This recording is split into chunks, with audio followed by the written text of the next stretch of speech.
Hello and welcome into another episode of Locked on Wolves. Today on the show, we're going to talk about the Timberwolves rotation. Things are shifting with hopefully Karl-Anthony Towns and D'Angelo Russell coming back Wednesday night. There's, of course, some guys that have stepped up in their absence, in the absence of other players over the past couple of weeks and have played really well. What might the rotation look like? Is there a role for Jaylen Nowell? Who misses out on the rotation moving forward? We'll also preview Wolves Thunder, the first time the Wolves have played Oklahoma City this year. That game's Wednesday night at Target Center, so we'll talk about that as well. Welcome in. You are Locked on Wolves.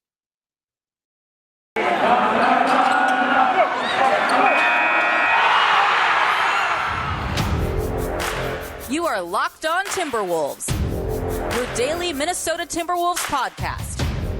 Part of the Locked On Podcast Network. Your team every day.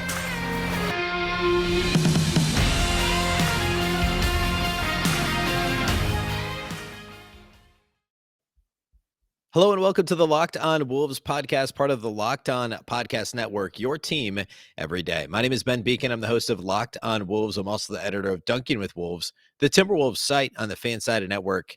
Today's episode is brought to you by Truebill. Truebill is the new app that saves you money by helping you identify and stop paying for the subscriptions you don't want or need, and can even negotiate better deals on those you want to keep. Happy Wednesday, everybody. Happy Hump Day and happy Timberwolves game day. The Wolves play host the Oklahoma City Thunder this evening at Target Center, the first time the Timberwolves have faced their division rivals this season. We'll get to that on the show and a bunch of other stuff. First of all, though, thank you for making Locked On Wolves your first listen each and every day. Locked On Wolves is free and available everywhere, including on YouTube. You can also listen anywhere you listen that you like to listen on audio platforms, from Apple to Google, Spotify, and also including the Odyssey app, as well as anywhere else that you subscribe to podcasts. You can also follow on Twitter at Locked On T-Wolves and at Beecken, and that is with two B's, two E's, CKEN. So we'll get to Wolves Thunder in a little bit. I want to start the show by talking about the potential, I guess we could call it the new look, the healthy, up-to-date rotation for the Timberwolves. And this season, of course, has been, this isn't unique to Minnesota. This has been a roller coaster for virtually every team. And really the last 3+ weeks now, you go back to, what was it? The Timberwolves beat the Lakers on ESPN. It'll be 3 weeks ago Friday, and that was the game that Anthony Edwards missed. I believe that was also the first game that Taurean Prince missed. There were a couple of guys that tested, or Patrick Beverley was the other one. So it would have been Beverley and Anthony Edwards missed that Friday game. So it'll be 3 weeks this Friday when the COVID issues started to hit the Wolves. Of course, just prior to that, there was the D'Angelo Russell ankle, and there were some things going on there. And this is, and the team, even after the Anthony Edwards trip to the COVID list and the Beverly trip to the COVID list, they, of course, blew the Lakers out that Friday night. They won a game in Dallas that Sunday. It was a 4-game winning streak. And then the things started to really started to take a toll. They lost, what was it? 3 in a row after that, won a game, lost 3 more in a row. And now we can sit here and say, all right, Karl-Anthony Towns, D'Angelo Russell are both officially questionable for Wednesday's game due to reconditioning. It sounded like they were trending towards playing. They exited the protocols on Monday. It's very likely they play. The Wolves will be at full strength if those guys both play. So what does this rotation look like? This is a rotation that has been all over the place. We saw Leandro Bolmaro's minutes fluctuate quite a bit. We saw the Timberwolves sign 3 guys to 10-day deals. Nathan Knight became a huge part of the rotation. Jaylen Nowell has obviously been the biggest revelation and the person who's seen perhaps the biggest minutes bump. We've seen Josh Okogie return from COVID, be in the rotation, out of the rotation, back in the rotation, be a starter at one point. Taurean Prince returned, didn't play, and then he played again, and then he had his best game at Timberwolves uniform, which isn't a very high bar to clear, on Monday in the win. So things have been all over the map. What does the new rotation look like? So I want to go through all that, and then I want to spend a little bit of extra time on Jaylen Nowell, because he's the player that I think has the chance, spoiler, I guess, to really stick in their rotation. The player that saw the biggest increase in minutes, and in his case, really going from being out of the rotation on a nightly basis to, I think, somebody you can't take out of the rotation moving forward. So let's talk about the starting lineup first. I think we know what this is going to look like. We talked about this just prior to the COVID issues hitting the Timberwolves 3 weeks ago or so. Was the greatest lineup ever. And this was coined by John Schumann at NBA.com, and he talks about this in his weekly power rankings column. The Timberwolves had the best net rating per 100 possessions of any lineup in the league this year, any 5-man lineup And by that lineup, I mean the Timberwolves' preferred starters: D'Angelo Russell, Patrick Beverley in the backcourt, Anthony Edwards, Jared Vanderbilt, Karl-Anthony Towns. When they're all healthy, they have been phenomenal. It's like, I don't have the number in front of me, but it's like a plus, some ridiculous triple digit number, essentially. And the per 100 possessions number is phenomenal as well. And um, I mean, it's just been amazing and I've talked about before why that lineup works so well. It's the combination of, a couple of defense first guys in Beverly and Vanderbilt, but also guys who know their roles on offense. And then 3 offensive first guys who have all improved defensively this year in Edwards, Towns, and Russell. And again, I've talked ad nauseum about this, but the difference between going from being a terrible defender to an okay defender and from an okay defender to a great defender, it's essentially the same thing, right? I mean, obviously you want everybody to be a great defender, but the reality is that's not going to happen. So you take a guy like D'Angelo Russell, who's been one of the league's worst defensive guards, defensive players, really over the course of his career, and he's been decent this year defensively. Towns has always been okay. He's gotten a little bit better, and Edwards has gone from really bad to passable most nights, most of the time. We saw him have some issues. Well, really, since he's been back from the COVID list, the last 3 games, he struggled a little bit more defensively. But earlier this year, he was better. And so that combination of 5 guys is a really strong starting lineup. I think that's what we'll continue to see moving forward. Malik Beasley would be the one that I've talked about on this show. I think he's so much better as a starter. I just don't know who you take out from that group unless you're giving Patrick Beverley, the keys to the second unit, which now that's a trickle down effect on the other guys who would be on the second unit. So let's get to that. I think the most obvious 3 that are still going to be in the rotation no matter what: Malik Beasley, Jade McDaniels, and Naz Reid. So those 8 are in the rotation. That's what this is going to look like. The final 2 spots you could argue are up for grabs. For most of the year, early in the season, it was Taurean Prince and Josh Okogie. We saw Leandro Balmaro take a spot at one point. I think that was mostly at Prince's expense. We saw Okogie get hurt for a little while, and then Balmaro got some minutes there. Obviously, the health and safety protocols games, there was stuff all over the place. But for the most part, that 9th role has been Taurean Prince. At times, it's been Okogie. At times, it's been Balmaro. And then Okogie would be the 10th guy. Now, I think you got to take Josh Okogie out of your top 10 in this rotation. I think it's got to be Taurean Prince, especially with the way he's played the last game or so. I guess really going back a couple of games since returning from the COVID list. And then Jaylen Nowell, who we'll spend more time talking about later. But Josh Okogie's really the only, he's like your 11th guy at this point. Jordan McLaughlin is probably a distant 12th. And, assuming the team's moving on from Greg Monroe, assuming Balmaro is out of the rotation, perhaps he gets sent back to the G League at some point. Nathan Knight is still with the team as of now, but he's going to go back to Iowa on his 2-day deal soon. He hasn't played quite as well the last couple of games either. And I don't know who you're going to give his, whose minutes is he taking. So there's your top 10. I will point out before we get into Jaylen Nowell, I'll spend 30 to 45 seconds to my own horn.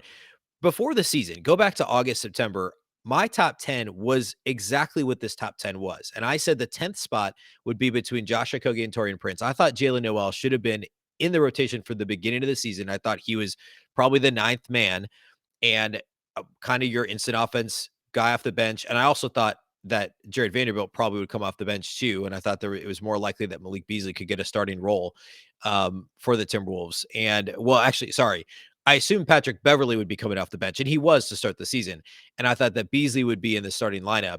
Beverley would be coming off the bench, and then Vando and McDaniels would be kind of the 2 we didn't really know. But my preferred starting lineup, go back and listen to shows when I talked about this in August and September, was D'Angelo Russell, Malik Beasley, Anthony Edwards, Jared Vanderbilt, Karl-Anthony Towns.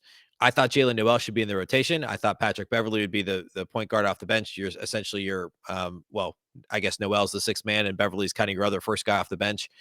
That's almost identical to what we have now. The only difference is Beverly's in the starting lineup and Beasley's coming off the bench, which isn't a combination that very many people had at the start of the year. We talked about it on the show, but I didn't think that was where we'd end up.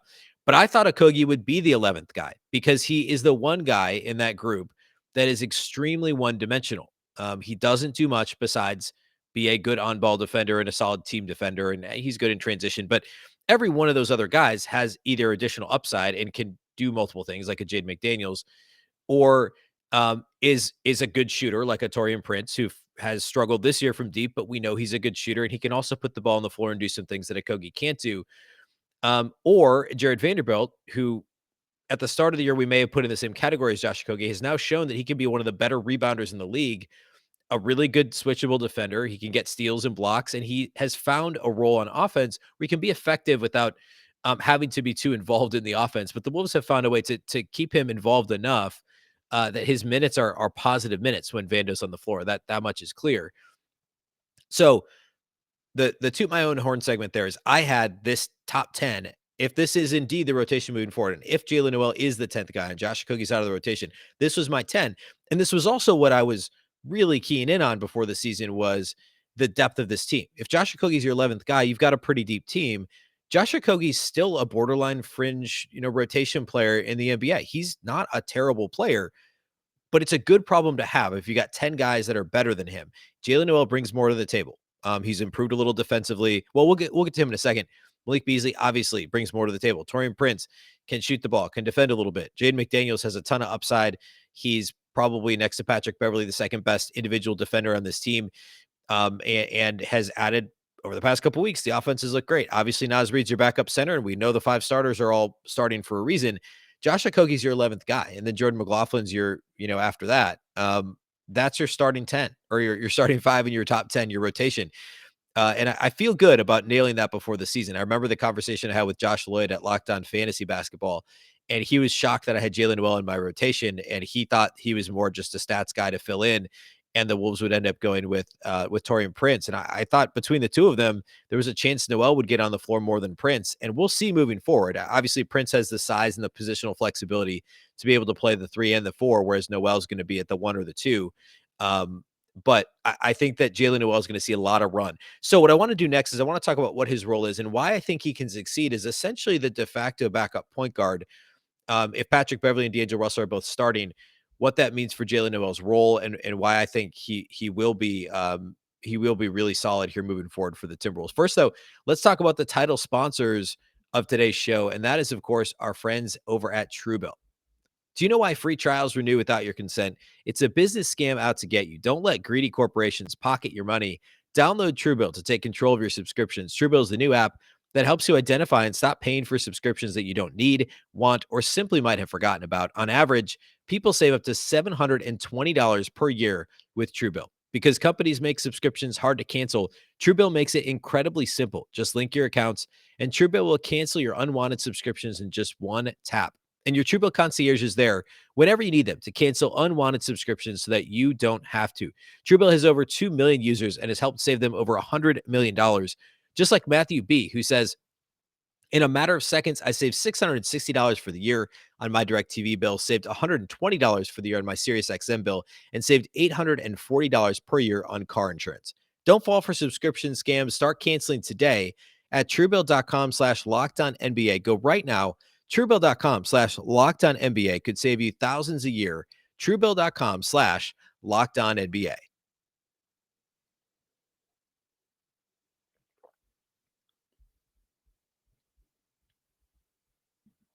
All right. Let's talk a little bit more about Jaylen Nowell.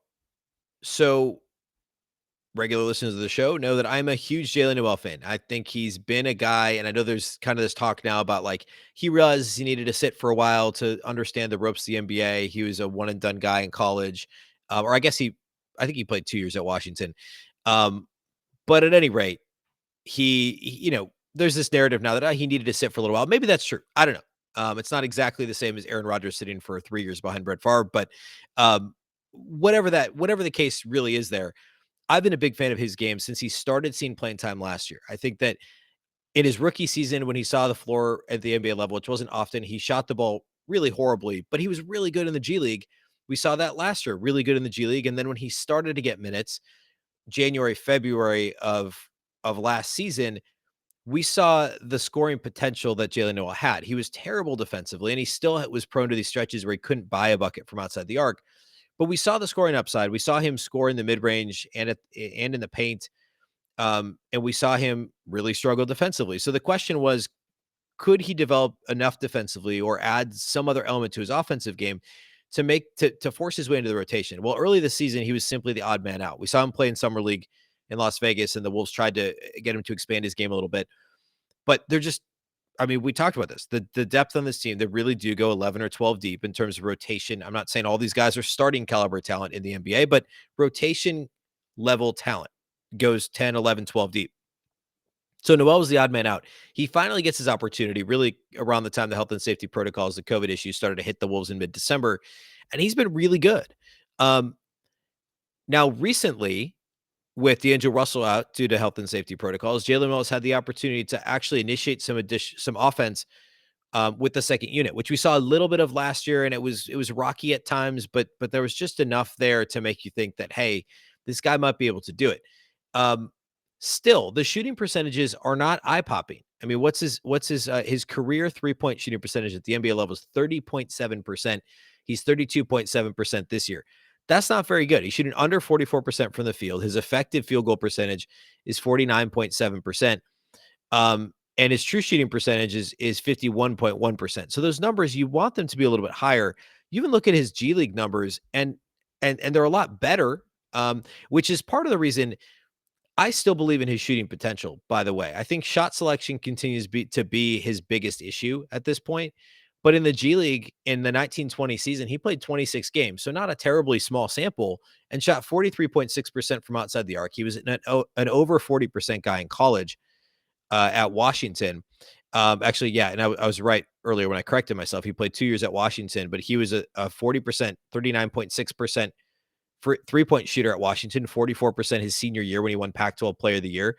So Jaylen Nowell can shoot the basketball from distance, and it just hasn't yet transferred to the NBA level. But I would bet he's what? He's a 22-year-old, 22 and a half-year-old, doesn't turn 23 until summer, and he shot the ball everywhere else. He's going to figure out how to, add distance to his shot at the NBA level. And he's already so good from the mid-range, which of course, it's really more the 10 to 16 foot shot than it is the 16 feet and on, right? So it's not like it's simply he's shooting from where he was shooting threes from in college. He's shooting 10 to 16 foot jumpers, elbow jumpers, coming off pick and roll game and pulling up kind of in that D'Lo range where D'Lo likes to shoot mid-range shots. And he's really good from that distance on the floor. In fact, in the 10 to 16 foot range last year, Jaylen Nowell shot 61.9%. It was a relatively small sample, but we're still talking almost 800 minutes. This year, he's actually only 38.7% from that range. So not nearly as good. And in fact, that's not even passable to shoot under 39% from the mid range.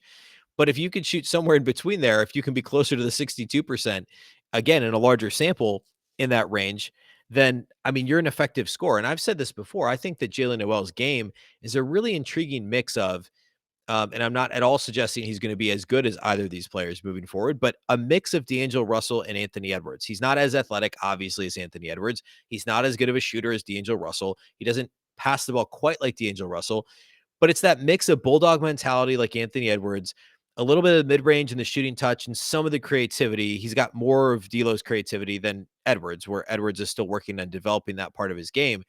There's somewhere in between there where Jaylen Nowell fits. And that's why I think if he's your 10th guy, he's now essentially your de facto backup point guard. Patrick Beverley's starting.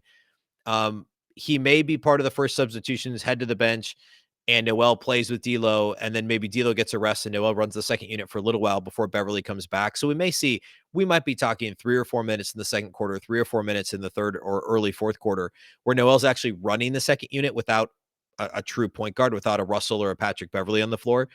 But if Nowell can get 16, 18 minutes a game and a third to a half of those are running the second unit, that's great experience. And I think it's something he can do. There's no way this is sustainable, by the way, but his turnover rate this year is insanely low. It's like 6%. It's 6.9%. By the way, last year it was 7.2%. For his career at the NBA level, Jaylen Nowell's turnover rate is just 6.9%. And it's not like he never does anything with the basketball, right? He's not Jared Vanderbilt. He's not Josh Okogie, guys who never use possessions. Jaylen Nowell is actually fourth on this team in usage rate. 23.5% is his usage rate. And his turnover rate is under 7%, which is absolutely insane. The only other player who's in that neighborhood is Malik Beasley, whose number is slightly lower. And that's because we know that Malik Beasley doesn't do anything besides shoot when he gets the ball. Maybe a couple dribbles into the paint. Maybe he's rotating around the perimeter. But Malik Beasley's not playmaking. Jaylen Nowell spent a good chunk of his minutes, according to Basketball Reference, 15% of his minutes at the point guard position. And, playing off the ball, he operates more in the pick and roll certainly than Malik Beasley does. He's got an assist rate of almost 23%, but his turnover rate is 6.9%. There's no way that's sustainable, especially if he keeps playing this much point guard. But that's a really good look into he's just a good basketball player. I don't know how else to put that. He knows how to get to the rim and score. He knows how to shoot in the mid range. He can shoot threes, and I think that'll continue to improve. His decision making in terms of passing the ball is really good, and his passing ability is solid. It's just his shot selection offensively is really the only thing that I think is holding him down. We've seen his free throw rate really kind of plummet uh, a little bit this year, but that's something else that can come up. And obviously that's going to stay a little bit lower if it's similar to D'Lo if he stops and shoots from 10 feet instead of getting all the way to the rim. Um, but Jaylen Nowell, I mean, he is going to be the biggest beneficiary of this unfortunate time where the Wolves were shorthanded, and he's going to end up being a big part of this rotation moving forward. I truly believe in his talent. I think he's a solid player. I actually think he's more sixth man than he is ninth or 10th man. We'll see, whose minutes he eventually takes over and what this rotation looks like. The Wolves obviously have a bit of a logjam when healthy with D'Angelo Russell, Anthony Edwards, Patrick Beverley, Malik Beasley. Um, I've been advocating this for a while. I mean, does Malik Beasley lose some minutes to Jaylen Nowell? We saw that in the fourth quarter of a game that was turning into a blowout just the other night against the Clippers. I don't know if that's a sign of things to come or simply minutes management, load management, I guess, if we want to call it that, uh, late in a game that was becoming a blowout, or if this was, let's see what happens. Let's give Jaylen Nowell some of these minutes. Don't be shocked if things keep going the way they've been going through the first, 40 or so percent of the season to see Jaylen Nowell eat into Malik Beasley's minutes a little bit off the bench here in the coming weeks. All right. Let's finish the show by talking Wolves Thunder. Oklahoma City's had some health and safety protocols, adventures here of late, so we can talk about who's available and who's not for them here in just a moment. First, though, let's talk about our friends from Built Bar. It's the new year. That means New Year's resolutions. If yours is about getting fit or eating healthier, make sure you include Built Bar in your plan. Built Bar is a protein bar that tastes like a candy bar, and a lot of times even better than a candy bar. Built Bar makes it easier to stick to your resolution because it tastes so good, you'll want to eat it. Unlike other protein bars, which are certainly chalky, waxy, or can taste like a chemical spill, you want to eat healthy, but it just gets boring. By week 3, you might be thinking this is not worth it. Where's the chocolate? Well, we've got you covered with Built Bar because Built Bars are covered in 100% real chocolate. Most Built Bars have 130 calories, 4 grams of sugar, 4 grams net carbs, and 17 grams of protein. Compare that to a candy bar, which is usually around 240 or so calories, 30 grams of sugar, and dozens of net carbs. Here's an idea for the new year. Go to all your secret treat stashes, whether that's at home, in the pantry, at the office, in your car.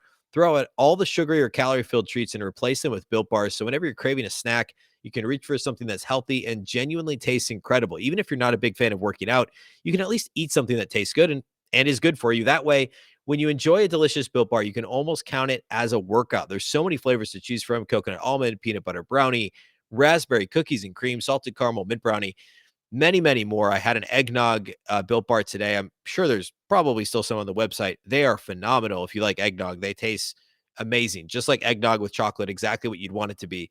Built is always coming out with new limited time flavors, just like eggnog. So check out built.com often to see what's new. Go to built.com and use our promo code, get 15% off your order. Again, that's promo code locked15 to get 15% off at built.com. Built.com, 15% off with promo code locked15.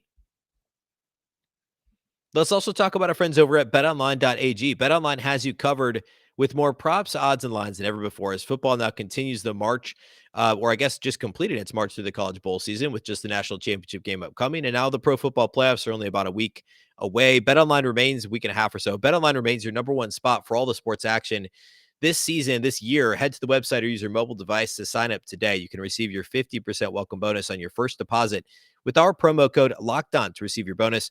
From basketball to football, NHL to boxing and UFC, right on down to your favorite Vegas casino games. Don't wait to take advantage of all the amazing offers available. BetOnline is the fastest and easiest way to bet all your favorite sports. So don't wait to take advantage of all the new amazing offers available. BetOnline, where the game starts. All right, let's talk Wolves Thunder. Weirdly, this is the first time the Timberwolves and Thunder have faced each other this season. We're almost halfway. We're like 45% of the way through the year. Two divisional teams, division opponents. They play the home and home this week. So the Wolves are at home on Wednesday. They go to Oklahoma City on Friday night to take on the Thunder. And Oklahoma City is intriguing. They're still the second worst record in the Western Conference. They're maybe not quite as bad as people expected. Obviously, Shai Gilgeous-Alexander is fantastic. He's just a really good player. Josh Giddey has been way better than anybody thought he'd be as a 19-year-old rookie, especially of late. So we'll talk more about him here in a second. But Gilgeous-Alexander has been great. They have some veteran guys that have played well. Kenrick Williams, Derek Favors of late has played really well for them. But this is just a really Darius Baisley's another young guy who's played fairly well for them this season. Lately, though, Shai Gilgeous-Alexander missed their loss the other night against who they lose to against Dallas due to health and safety protocols, but he's back already. Sounds like there could have been a false positive there. But he's back or should be back against the Timberwolves on Wednesday. And Josh Giddey recently missed 3 games due to health and safety protocols. He returned to play against the Mavs and put up, I think I saw he was the youngest player to have or youngest rookie to have a triple double, if I'm not mistaken, but 17 points, 14 assists, 13 rebounds. His big issue this year has really been shooting, but he's been solid everywhere else. I mean, he's been a really good defensive player. And a lot of times rookie teenagers aren't. Obviously from Australia, hasn't played, he hasn't played basketball stateside in America before. And he comes here and is just phenomenal defensively. And that's not something that you always see adjusting to a new league, et cetera. Really, really good. Shooting percentages, not great, but 39% from the field, 26% from 3, 65% from the free throw line. But you look at his game log and he's had some really solid performances, especially lately. He almost had a triple double. The week before Christmas, he had 8 points, 18 rebounds, and 10 assists in a 1-point win over the Clippers. And he had a 0.10 rebound, 10 assist game right before he hit the COVID list in a win over the Pelicans. So 2 triple doubles where he just missed on points. This time around, he scores 17 points, took him 16 shots to do it. Didn't get to the free throw line at all. But Josh Giddey, if he can figure out the shooting thing, and he's got plenty of time to do that, I mean, he's a guy who can play defense. He can rebound. He's obviously a big bodied, essentially a shooting guard, a big bodied wing, guard wing combo who can rebound, who can defend, who can pass. If he figures out the scoring and the shooting, then I mean, look out. He's really, really fun. And Shai Gilgeous-Alexander has been really good again this year. We'll see him play against the Wolves. As a team, the Thunder are pretty solid defensively. They're middle of the pack. They're 15th in defensive rating, but they're 29th in offensive rating, and they're dead last in 3-point shooting percentage. So the Timberwolves can kind of pack the paint, can keep the likes of Josh Giddey and Gilgeous-Alexander from really hurting them in the paint at the rim. They should be in pretty good shape. It's unclear. Derek Favors actually just came back from health and safety protocols. I think his first game back was against the Mavs earlier this week, but it's not like the Thunder have a murderer's row of big men down low that are going to give the Wolves trouble. I mean, they don't, right? This team is essentially, I mean, Minnesota native Mike Muscala is a rotation guy for this team, but he's more of a perimeter threat anyway. Alexei Pokusevski, 7 feet tall, but he's not going to punish you inside. Besides that, this team doesn't have a ton of size. So Minnesota should be able to win on the glass. They should be able to win in the paint. And if they can just make the Thunder make difficult 3-point shots, the Timberwolves should be in pretty good shape. The Wolves out rebounded the Clippers the other night. They dominated the Lakers on the glass in that weird loss on Sunday. And the Thunder are, I think they're 24th, I believe, in offensive rebound rate. So if the Wolves can secure defensive rebounds, continue to improve on that end of the floor, and if Karl-Anthony Towns returns, there should be no answer for Karl-Anthony Towns when it comes to the Thunder. Cat should be able to eat on the glass. He should be able to eat in the post. Jared Vanderbilt should be able to get as many rebounds as his heart desires in this game, except for, I guess, maybe if Josh Giddey gets in his way, apparently, with how he's been rebounding the ball lately.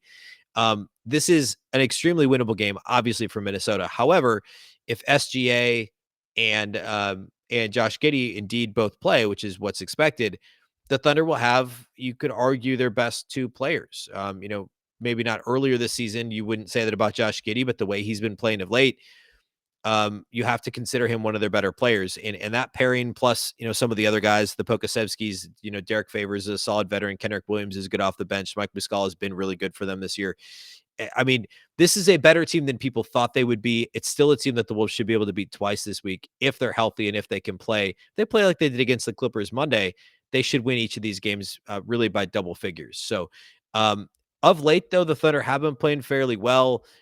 Just a couple weeks back, kind of right around Christmas, they had a 3-game winning streak. They beat the Clippers, Grizzlies, and Nuggets. So 3 pretty decent teams. I mean, the Clippers and Grizzlies are all three of those are very likely playoff teams in the West. And then they only lost to the Suns by 12. They beat the Pelicans. So they won 4 out of 5 there. And then recently also beat the Knicks by 15. The loss to the Mavs was only 9 points. That was the giddy triple double, and they didn't have SGA in that game. So Oklahoma City's certainly not a complete pushover. They're not the Houston Rockets, and they're not a couple of those teams at the bottom of the Eastern Conference. So I don't want to pretend like this is going to be an easy 2 games. It wouldn't shock me if the Thunder stole one of the 2, but these are exactly the kind of games that the Wolves, when they drop games like they did against the Lakers on Sunday, that they just kicked it away. Minnesota has to respond by winning these games. Both games they'll be favored in. Both games they should win with a healthy Towns, a healthy Russell, a healthy Edwards. And it should be a lot of fun. I'm looking forward to watching Gilgeous-Alexander take on the Wolves, and also Josh Giddey and getting to watch him try and go against. I'm also curious about how the Wolves will defend them. If Josh Okogie gets in the rotation at all, if healthy, I'm projecting he won't. I would think that this is probably Jaden McDaniels territory, Patrick Beverley maybe at times. It's not like the Thunder have a dynamic backcourt. So how will the Wolves match up against the Thunder's offense? We will see.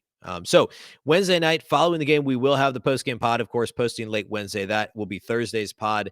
And of course, we'll be back Friday as well. We'll do the post-game pod following Friday night's game in Oklahoma City. So regular schedule this week. Make sure that you subscribe and follow the show wherever you like to listen. And thank you to those of you that do make Locked On Wolves your first listen each and every day. The show is, of course, available everywhere, including YouTube, as well as Apple, Google, Spotify, Odyssey, really anywhere you want to listen to podcasts. You can also follow on Twitter at Locked On T-Wolves and at Beecken with 2 B's, 2 E's, CKEN. That's all we have for you today. Thanks for listening to Locked On Wolves, part of the Locked On Podcast Network. Remember, the Locked On Network is your local experts on all the biggest stories. A reminder also about our friends over at the Locked On Bets podcast. If you don't listen to Locked On Bets, you should. Please make it your second listen every day. It's your daily one-stop shop for all your gambling needs. Locked On Bets is hosted by your boy Q with expert analysis and insight from Lee Sterling. It's free and available on all platforms, just like Locked On Wolves and all the Locked On podcasts. Once again, I'm Ben Beecken. This is the Locked On Wolves podcast, and we'll catch you next time.